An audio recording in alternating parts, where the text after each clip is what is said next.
Like, subscribe, share my channel Sanjay Sethia World Money.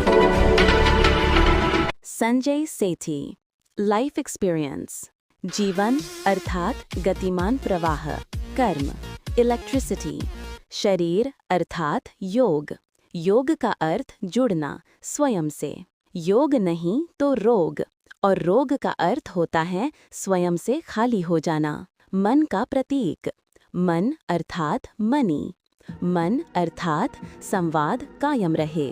धन के बिना सैटेलाइट से वेव्स नहीं आएगी टावर तक, और रिचार्ज के बिना नेट नहीं आई नहीं, और मोबाइल बिना आदमी नहीं।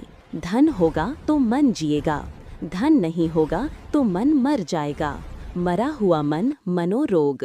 आत्मा ज्ञान का प्रकाश, प्रेम, प्रेम अर्थात सर्वेति स्वीकृति। आत्मा अर्थात साक्षी प्लस साक्षी अर्थात भीतर की आँख, भीतर की आँख अर्थात स्वयं की स्मृति। 5 तत्व गतिमान हैं। तत्व की गति का नाम जीवन है। पृथ्वी भोजन, जल वायु प्रकाश, आकाश वाणी।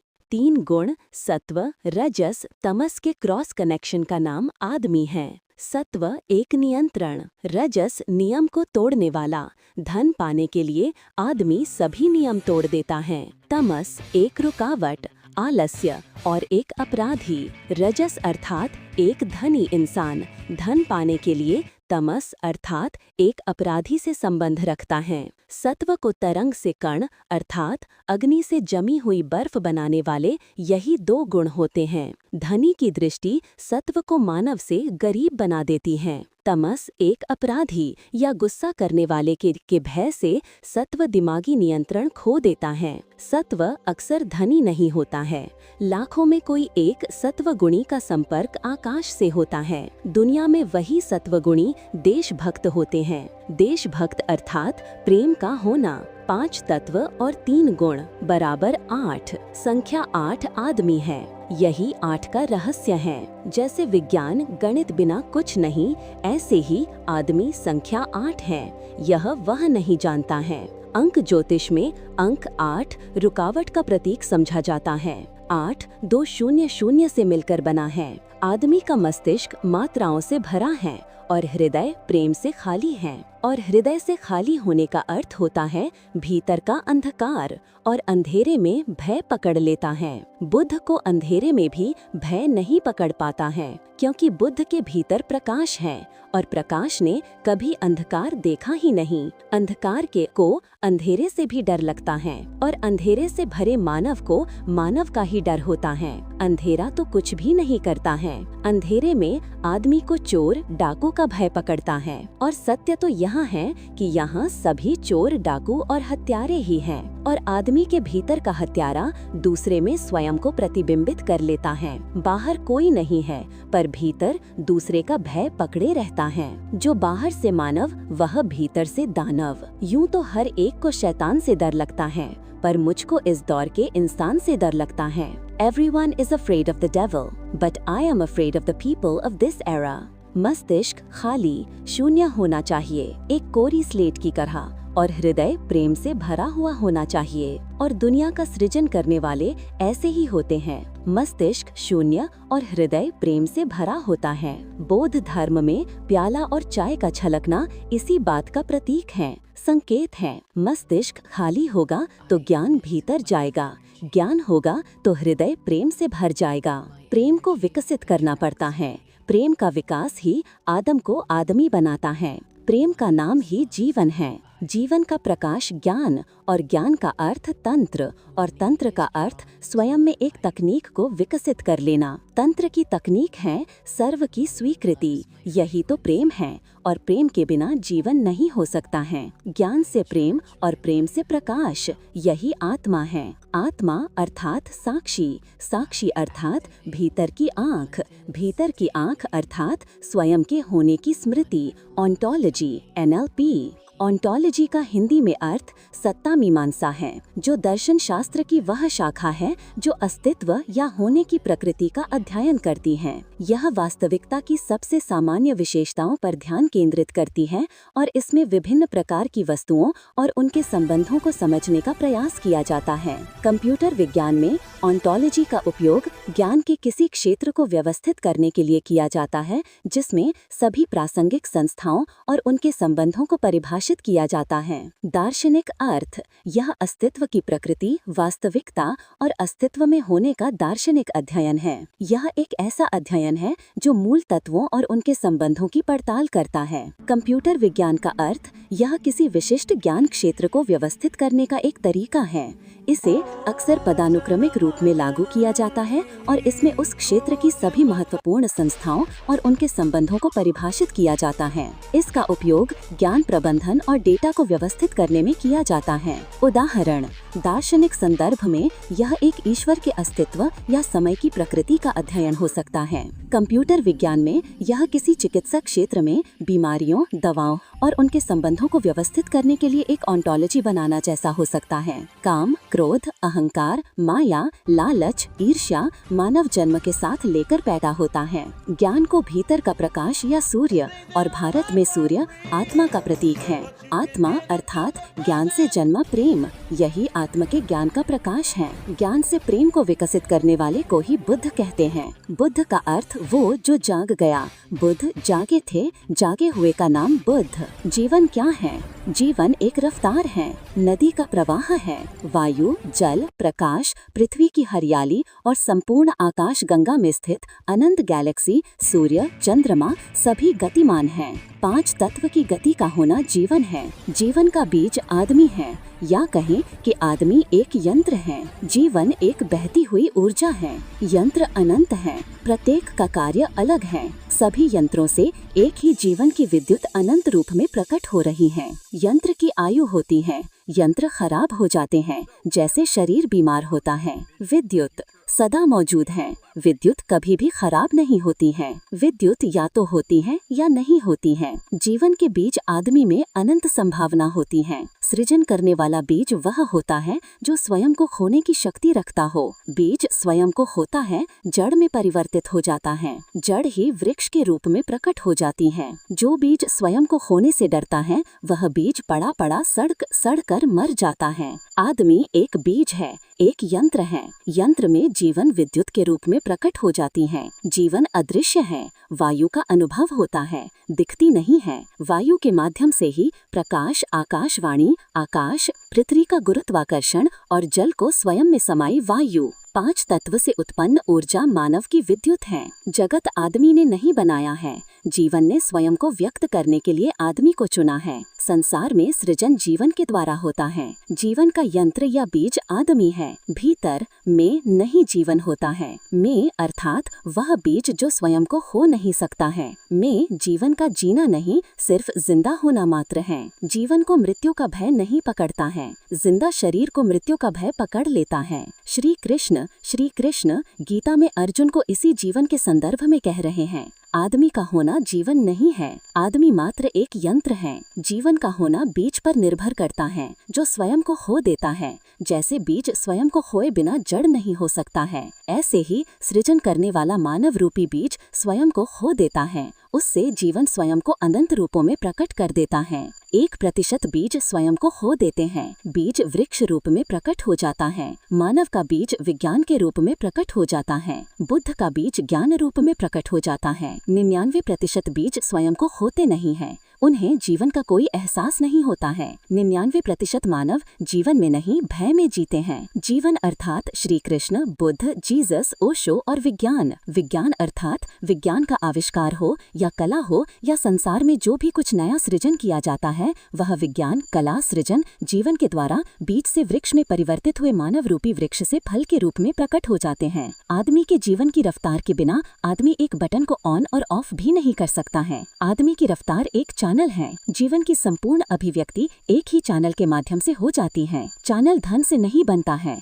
बिल गेट्स के भीतर से एक कोडिंग प्रकट हुई, तब बना एक universal channel Microsoft Windows. Google के भीतर से एक बाइनरी कोड 1 और 0 या 0 और 1 प्रकट हुआ, तब बना एक चैनल एंड्रॉइड। रफ्तार का अर्थ होता है भीतर का धन, जिसके भीतर का धन बाहर प्रकट हो जाता है। वही कंपनियां दुनिया की फॉर्च्यून 500 कंपनियां हैं। जीवन की रफ्तार से उत्पन्न अमीरी का होना जीवन है। जीवन अर्थात अमीर होना। जीवन सिर्फ एक अमीर के पास ही होता है। गरीब होना जीवन नहीं, एक मृत अवस्था है। गरीब दुनिया में कोई नहीं होता है। आदमी स्वयं में आदमी ही होता है। आदमी न अमीर होता है न गरीब होता है। दूसरे आदमी की दृष्टि आदमी को आदमी से गरीब अर्थात तरंग से कण बना देती है। अमीर की दृष्टि पड़ते ही आदमी को स्वयं के गरीब होने का एहसास पकड़ लेता है। क्वांटम फिजिक्स ऑब्जर्वर जो काम आज कर रहा है, वही काम मानव जगत का क्वांटम फिजिक्स ऑब्जर्वर हजारों साल पहले से ही कर रहा है। अमीर ऑब्जर्वर की दृष्टि पड़ते ही मानव तरंग एक कण में परिवर्तित हो जाती है, सदा के लिए। अर्थात एक दृष्टि एक जीवन को सदा के लिए एक जमी हुई बर्फ बना देती है। Life is only available to the rich. Being poor is not life, it's a state of death. There are no poor people in this world. आदमी को गरीबी का एहसास होता है ऑब्जर्वर के देखने पर। एक गरीब आदमी किसी अमीर की सेलिब्रेशन पार्टी में जाता है, तब अमीर उसे सिर्फ देखते हैं। उनके देखने का नजरिया बड़ा अजीब होता है, जैसे Titanic movie. Life is only available to the rich. Being poor is not life, it's a state of death. There are no poor people in this world. नी संसार का फॉर्मूला है E=mc², या जगत का नियम है धन, अर्थात M=mm² man money. mm² mind at money, मन प्लस मनी। इस संसार में बोलने का अधिकार सिर्फ उसी को है जिसके पास धन है। मन को मुफ्त में स्वयं को अभिव्यक्त करने का नियम नहीं है, यह एक यूनिवर्सल लॉ है। आदमी को इस बात का एहसास मरते दम तक नहीं होता है। गरीबी स्वयं में एक नर्क है, या कहें कि गरीबी ही नर्क है। गरीब सबसे बड़ा अपराधी होता है। गरीबी कैसे अपराध बन जाती है? परिवार के सभी सदस्य एक के प्रति चुप्पी साध लेते हैं। यह चुप्पी तनाव पैदा करती है। तनाव अर्थात दबाव। चुप्पी के दबाव से उत्पन्न तनाव स्वयं को एक अपराधी होने का बोध करवाता है, और परिवार का कोई भी सदस्य बात नहीं करता है, सिर्फ गुस्सा करता है। कहता है, चल चल यहाँ से सुअर कहीं का, हमारे टुकड़ों पर पलने वाला कुत्ता। यही अपमान गरीबी की सजा है। खुली आकाश के पिंजरे में कैद एक शेर। न्यूज़ चैनल पर चाइना के एक चिड़ियाघर का वीडियो दिखाया गया। शेर को पिंजरे से बाहर निकाल दिया गया और एक गाय छोड़ दी गई। शेर शिकार करने के लिए ऐसे ही आया जैसे गाय घास चरने के लिए आती है। शेर ने गाय पर हमला किया और गाय शेर को एक झटके में पटक कर चली गई। शेर के नाखून और दांत दोनों ही मूर्तप्राय अवस्था में चले गए थे। यहीं से गरीब में मानसिक शारीरिक रोग उत्पन्न होते हैं। भूख इस रोग का एक लक्षण है। गरीब से उसके बुद्धिमान होने का अधिकार छीन लिया जाता है। जॉब पियोन कंप्यूटर ऑपरेटर की नौकरी करता है, पर काम उससे करवाया जाता है। चाय लाने का, झाड़ू लगवाने का उसे एक ऑफिस बॉय बना दिया जाता है। होम सर्वेंट, वह अपने ही घर का नौकर हो जाता है। वह घर के सभी काम करेगा तभी रोटी मिलेगी। घर के बच्चे भी गरीब चाचा हो या ताऊ हो, 50 साल के ताऊ को घर का 10 साल का बच्चा गालियां बकता है। परिवार खामोश रहता है। गरीब अकेला होता है। जगत में अकेलेपन से बड़ा कोई दुख नहीं है। पिंजरे का कैदी या जेल का कैदी अकेला आदमी बिना गुनाह के हो जाता है। रास्ते का भिखारी और पागल होना गरीबी के पेटेंट लोगो हैं। जिसके पास धन नहीं, उसका कोई परिवार, मित्र, समाज, रिश्ता नहीं होता है। एक आदमी के जब सभी संपर्क खत्म हो जाते हैं, तब वह गरीब से भिखारी हो जाता है। धन का स्रोत है आदमी का आदमी से संपर्क में होना। Man plus man is equal to money. Man minus money is equal to a zombie man. Think अंग्रेजी का शब्द हाउ ओल्ड आर यू। इसे जिसने भी बनाया वो बनाने वाला किसी दूसरी दुनिया का निवासी ही रहा होगा। आयु में ओल्ड जोड़ देना यह कार्य सत्य ही कर सकता है। इस एक शब्द के पीछे मानव का संपूर्ण मनोविज्ञान जुड़ा हुआ है। आपकी आयु कितनी है, उम्र शब्द आता है। ओल्ड अर्थात आप कितने पुराने हैं, या कहें कि ओल्ड मतलब कि बुजुर्ग। How old are you? दुनिया में 90% आबादी बुजुर्ग हैं, अमीर हो या गरीब हो। अंग्रेजी के शब्द हाउ ओल्ड आर यू में ओल्ड शब्द एक मनोवैज्ञानिक संकेत है, अर्थात रोग का लक्षण है। लक्षण का होना मानसिक रोग है, और एक बुजुर्ग आदमी स्वयं असहाय होता है। वह स्वयं ही सहारे ढूंढ रहा होता है कि कोई उसके बुढ़ापे की लाठी बन जाए। दुनिया के 90% अमीर सिर्फ लेना जानते हैं, देना वे नहीं जानते हैं, क्योंकि बूढ़ा आदमी 90% मरा हुआ ही होता है। Sanjay Sethi @Sanjay Sethi I, Sanjay Sethi I word money. The deep dive में आपका स्वागत है।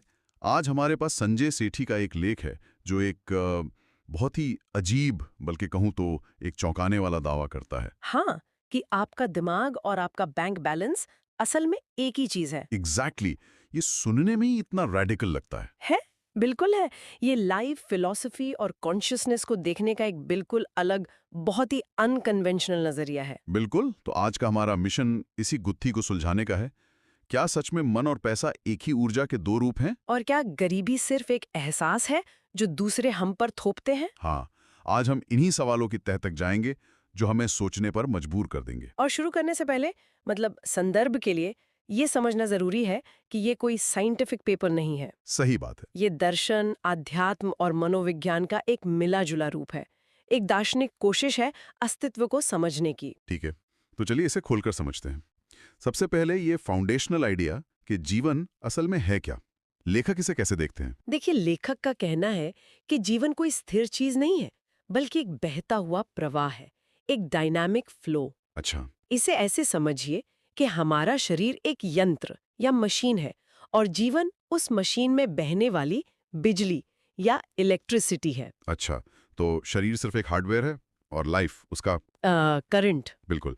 और ये करंट बनता है 5 तत्वों की गति से। पृथ्वी यानी हमारा भोजन, जल, वायु, प्रकाश और आकाश मतलब हमारी वाणी। जब ये पांचों गति में होते हैं तो उसे ही जीवन कहा गया है। तो इसका मतलब है कि असली चीज शरीर नहीं, बल्कि वो ऊर्जा है जो उसके अंदर बह रही है। हाँ, असली चीज वो ऊर्जा है। यहीं पर बात गहरी हो जाती है। स्रोत के अनुसार यंत्र यानी शरीर की उम्र होती है, वो खराब हो सकता है। लेकिन वो जीवन, वो बिजली, वो हमेशा मौजूद रहती है, वो अविनाशी है। ये कहीं ना कहीं गीता में श्री कृष्ण के आत्मा के विचार से बहुत मिलता जुलता है, और इसी से जुड़ा एक बहुत पावरफुल उदाहरण भी दिया गया है। वो बीज वाला है ना। स्रोत कहता है कि एक सृजन करने वाला व्यक्ति उस बीज की तरह होता है जो खुद को मिटा देता है ताकि एक पेड़ बन सके। लेकिन दुनिया के 99% लोग खुद को खोने से डरते हैं, अपनी पहचान को मिटाने से। हाँ, इसलिए वे जीवन नहीं जी रहे, वे बस जिंदा हैं। जीवन को मौत का डर नहीं होता, लेकिन जिंदा शरीर को मौत का डर पकड़ लेता है। वाह, ये जीवन और जिंदा होने के बीच का फर्क ही अपने आप में एक पूरी चर्चा का विषय है। बिल्कुल। और मुझे लगता है यहीं से कहानी उस सबसे कंट्रोवर्शियल पॉइंट पर आती है, मन अर्थात मनी। M = mm²। हाँ, एक मिनट रुकिए, ये तो बहुत बड़ा दावा है। लेखक इस बात को सही कैसे ठहराते हैं? देखिए, लेखक ने इसे एक फिजिक्स के फॉर्मूला की तरह पेश किया है। M = mm², यानी M at man and mm² is mind at money। Okay. ये कहने का एक बहुत ही सीधा तरीका है कि मन और पैसा, या कहें धन, एक ही ऊर्जा के दो रूप हैं। एक के बिना दूसरा काम करना बंद कर देता है। एक मिनट, ये सुनने में बहुत भौतिकवादी लगता है। मतलब क्या लेखक ये कह रहे हैं कि एक ज्ञानी, संत या कलाकार जिसके पास पैसा नहीं है उसका मन मरा हुआ है? ये बात हजम करना थोड़ा मुश्किल है। आपका सवाल बिल्कुल जायज है और पहली नजर में ऐसा ही लगता है, लेकिन यहाँ धन का मतलब सिर्फ नोट या सिक्के नहीं है। अच्छा, तो फिर क्या है? लेखक के अनुसार धन का मतलब है दुनिया में खुद को अभिव्यक्त करने की क्षमता, अपने बात कहने की शक्ति, एक तरह का सोशल करेंसी। जैसे सैटेलाइट की तरंगों के बिना आप कम्युनिकेट नहीं कर सकते, वैसे ही इस धन रूपी ऊर्जा के बिना मन समाज में फंक्शन नहीं कर सकता। अच्छा, तो ये सेल्फ एक्सप्रेशन की आज़ादी के बारे में है। स्रोत में वो मोबाइल वाला उदाहरण था। हाँ, कि जैसे मोबाइल बिना रिचार्ज के काम नहीं करता, वो कहते हैं कि धन के बिना मन मर जाता है और मरा हुआ मन ही मनोरोग है। और स्रोत तो यहाँ तक कहता है कि बोलने का अधिकार उसी को है जिसके पास धन है। ये समाज के पावर स्ट्रक्चर्स पर एक बहुत तीखा कटाक्ष है। बिल्कुल। और इसे समझने के लिए हमें उन 3 गुणों को देखना होगा, सत्व, रजस और तमस। हाँ, आपने शुरू में जिक्र किया था। तो इसे कैरेक्टर टाइप्स की तरह सोचिए। रजस वो बेचैन, महत्वाकांक्षी ऊर्जा है जो दौलत पाने के लिए कोई भी नियम तोड़ेगी। ओके। तमस वो आलस, अंधेरा या कहें कि आपराधिक प्रवृत्ति वाली ऊर्जा है जिससे रजस दौलत के लिए हाथ मिला लेता है। और सत्व है संतुलन और शांति। हाँ, और लेखक का कहना है कि पैसे की इस अंधी दौड़ में रजस और तमस इतने हावी हो जाते हैं कि सत्व यानी संतुलन और अच्छाई पूरी तरह खत्म हो जाती है। और सबसे खतरनाक बात तो वो है जो लेखक अमीर व्यक्ति की दृष्टि के बारे में कहते हैं। हाँ, और ये बहुत गहरा पॉइंट है। वो कहते हैं कि धनी व्यक्ति की दृष्टि मतलब उसका देखने का नजरिया एक सत्वगुणी व्यक्ति को भी गरीब बना देता है। मतलब उसे गरीब होने का एहसास करा देता है। एग्जैक्टली। और यही से हम गरीबी के मनोविज्ञान वाले हिस्से में आते हैं। हाँ, वो कहते हैं कि गरीब दुनिया में कोई नहीं होता है। ये भी एक बहुत बड़ा स्टेटमेंट है। इसका क्या मतलब है? इसका मतलब है कि गरीबी एक आर्थिक स्थिति से ज्यादा एक मनोवैज्ञानिक अवस्था है, एक एहसास है जो दूसरे व्यक्ति की दृष्टि यानी ऑब्जर्वर हम पर थोपती है। उन्होंने इसकी तुलना क्वांटम फिजिक्स से की है, जो मुझे बहुत दिलचस्प लगा। बिल्कुल। क्वांटम फिजिक्स में एक सिद्धांत है ऑब्जर्वर इफेक्ट, जहां किसी चीज को देखने का एक्शन ही उसके बर्ताव को बदल देता है। अच्छा। एक तरंग मतलब वेव ऑफ पोटेंशियल को देखने पर वो एक कण मतलब अ फिक्स्ड पार्टिकल में बदल जाती है। लेखक कहते हैं कि समाज में भी ऐसा ही होता है। कैसे? एक आम इंसान संभावनाओं की एक लहर की तरह होता है, लेकिन जब एक अमीर व्यक्ति उसे गरीब की नजर से देखता है तो वो उसे एक कण में एक जमी हुई स्थिर अवस्था में बदल देता है। उसे अपनी गरीबी का एहसास कराकर उसकी सारी संभावनाओं को खत्म कर देता है। हाँ, यही सोचने वाली बात है कि कैसे किसी की सिर्फ एक नजर आपको अपनी ही काबिलियत पर शक करने पर मजबूर कर सकती है। स्रोत में इसके कुछ बहुत अच्छे उदाहरण भी हैं। वो टाइटैनिक वाला सीन। हाँ, जब जैक अमीरों के बीच फर्स्ट क्लास में डिनर करने जाता है तो लोग उसे जिस तरह से देखते हैं वो नजरें उसे उसकी जगह याद दिलाती हैं, उसे उसकी गरीबी का एहसास कराती हैं। और वो पिंजरे वाले शेर की कहानी भी बहुत असरदार है। हाँ, कि एक शेर जो सालों से पिंजरे में बंद था, जब उसे आजाद किया गया तो वो एक गाय का शिकार भी नहीं कर पाया। क्यों? क्योंकि कैद में रह रहकर उसके नाखून और दांत बेकार हो चुके थे, उसका आत्मविश्वास खत्म हो चुका था। लेखक कहते हैं कि ये उस गरीब व्यक्ति की मानसिक स्थिति है जिसका सेल्फ एस्टीम छीन लिया गया है। बिल्कुल। या वो ऑफिस वाला उदाहरण जहां एक काबिल कंप्यूटर ऑपरेटर से चाय लाने और झाड़ू लगाने का काम करवाया जाता है। जब तक कि वो खुद को एक नौकर ही न समझने लगे, उसके बुद्धिमान होने की पहचान छीन ली जाती है। ये सब उदाहरण दिखाते हैं कि गरीबी सिर्फ पैसे की कमी नहीं बल्कि सम्मान और पहचान का संकट है। तो ये एक बहुत ही खतरनाक साइकोलॉजिकल ट्रैप है। जब कोई आपको लगातार ये महसूस कराए कि आप कम हैं तो आप वैसा ही मानने लगते हैं। एग्जैक्टली। और इसका नतीजा क्या होता है? अकेलापन। स्रोत कहता है अकेलेपन से बड़ा कोई दुख नहीं है, या आत्मसम्मान को खत्म कर देता है जिससे मानसिक और शारीरिक बीमारियां पैदा होती हैं। और इसीलिए लेखक ने वो 2 सूत्र दिए हैं। हाँ, पहला man plus man is equals to money, यानी कनेक्शन और सोशल नेटवर्क ही असली धन है। और दूसरा, man money is equals to a zombie man, बिना कनेक्शन और सेल्फ एक्सप्रेशन के इंसान एक जिंदा लाश है। तो सवाल ये है कि इस जाल से, इस माइंडसेट से बाहर निकलने का रास्ता क्या है? अगर बाहरी दुनिया की नजरें हमें कैद कर रही हैं तो आजादी कहाँ मिलेगी? लेखक इसका जवाब अंदर ढूंढने को कहते हैं, आत्मा, ज्ञान और प्रेम में। वो आत्मा को ज्ञान का प्रकाश या साक्षी कहते हैं। हमारे अंदर की वो आंख जो बिना किसी जजमेंट के सब कुछ देखती है। बिल्कुल। जैसे बुद्ध का मतलब ही है जो जाग गया। हाँ। स्रोत कहता है कि जो ज्ञान से प्रेम को विकसित करता है वही बुद्ध है। ज्ञान यानी चीजों को वैसा देखना जैसी वे हैं, और प्रेम यानी उन्हें वैसे ही स्वीकार कर लेना। इसके लिए बोधि धर्म की वो कहानी बहुत अच्छी है, प्याले वाली। हाँ, जब एक विद्वान उनके पास ज्ञान लेने गया तो बोधि धर्म ने उसके प्याले में चाय डालना शुरू किया और डालते रहे, यहाँ तक कि प्याला भरकर चाय बाहर गिरने लगी। और विद्वान चिल्लाया, रुकिए, प्याला भर गया है, इसमें और चाय नहीं आ सकती। तब बोधिधम्म ने कहा, तुम भी इसी प्याले की तरह हो। तुम्हारा दिमाग पुराने विचारों से भरा हुआ है। नया ज्ञान पाने के लिए पहले तुम्हें अपना प्याला खाली करना होगा। इसका मतलब है ज्ञान के लिए मस्तिष्क को एक कोरी स्लेट की तरह खाली होना चाहिए और हृदय को प्रेम से भरा होना चाहिए। यहाँ एक भारी भरकम दार्शनिक शब्द का भी इस्तेमाल हुआ है, ऑन्टोलॉजी या सत्ता मीमांसा। सुनने में मुश्किल लगता है, पर इसका मतलब क्या है? इसका मतलब बस इतना है, होने का विज्ञान। यानी ये याद रखना कि आप असल में कौन हैं। समाज ने आपको जो गरीब या बूढ़ा का लेबल दिया है, उससे पहले आप क्या थे। अपने अस्तित्व की स्मृति को वापस पाना। और ज्ञान से आपको ये स्मृति मिलती है। और उस स्मृति से प्रेम पैदा होता है, खुद के लिए और सबके लिए। सर्व की स्वीकृति ही प्रेम है।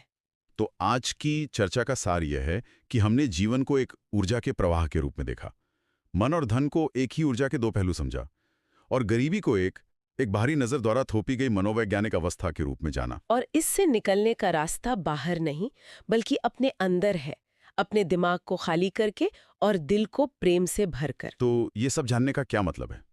ये हमें खुद को, समाज को और पैसे के साथ हमारे रिश्ते को देखने का एक बिल्कुल नया फ्रेम देता है। हाँ, और ये हमें ये सवाल पूछने पर मजबूर करता है कि क्या अनजाने में हमारी नजरें भी किसी को गरीब या कमजोर बना रही हैं? बिल्कुल। और अंत में श्रोताओं को सोचने के लिए एक विचार छोड़ना चाहूंगी जो इसी नजर और लेवल से जुड़ा है। स्रोत में अंग्रेजी के एक बहुत ही आम सवाल हाउ ओल्ड आर यू पर एक गहरी टिप्पणी की गई है। Old are you? ये तो एक सामान्य सवाल है, हम रोज पूछते हैं, इसमें क्या खास है? लेखक का तर्क है कि जब हम किसी से उसकी उम्र पूछते हैं तो हम ओल्ड शब्द का इस्तेमाल करते हैं। हाँ, करते हैं। ये शब्द अवचेतन में एक मनोवैज्ञानिक संकेत भेजता है कि आप पुराने हो चुके हैं, आपकी यूटिलिटी खत्म हो रही है, आप एक तरह से असहाय और मृतप्राय हैं। ये शब्द आपको एहसास दिलाता है कि आप बुजुर्ग हो गए हैं। ये तो मैंने कभी इस तरह से नहीं सोचा। तो मनोवैज्ञानिक रूप से बुजुर्ग होने का क्या मतलब है? स्रोत का दावा है कि दुनिया के 90% लोग, चाहे वो अमीर हो या गरीब, मनोवैज्ञानिक रूप से बुजुर्ग हैं। 90%? हाँ, इसका मतलब है कि वे केवल लेना जानते हैं, देना नहीं। एक शारीरिक रूप से बुजुर्ग व्यक्ति असहाय होता है और सहारे ढूंढता है। ठीक उसी तरह ये लोग भी जीवन से, समाज से, रिश्तों से सिर्फ लेना चाहते हैं, कंट्रीब्यूट करना नहीं। तो विचार ये है कि क्या हम अपनी उम्र की परवाह किए बिना मानसिक रूप से बूढ़े हो रहे हैं? क्या हम सिर्फ लेने वाले बन गए हैं? ये एक ऐसा सवाल है जिस पर गहराई से सोचने की जरूरत है।